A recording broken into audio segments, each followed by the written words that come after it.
আসসালামু আলাইকুম। আজকে আমার জীবনের সবচেয়ে বড় একটা ঘটনা ঘটে গেল। সেটা হচ্ছে আমি মোটরসাইকেল কিনেছি আজ থেকে 10-11 বছর আগে। তো সেখান থেকে তেল কেনার যে রেকর্ড আজকে আমার জীবনে হয়ে গেল, যা আর কখনো ঘটেনি। সেটা হচ্ছে আজ ভোর এক কথায় ফজরের নামাজের পর যে তেলের জন্য লাইনে দাঁড়াইছি, সেখানে লাইনটা হচ্ছে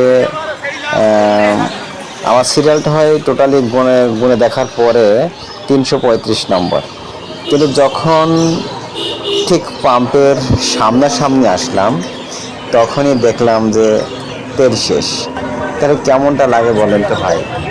আসলে যদি পাম্পওয়ালারা যদি প্রথম থেকে 500 টাকা তেল না দিয়ে যদি 250 বা 300 টাকা করে তেল দিত, তাহলে ওইখানে যে লোকগুলো ছিল সকলেই কিন্তু তেল পেত এবং সকলের সাথে।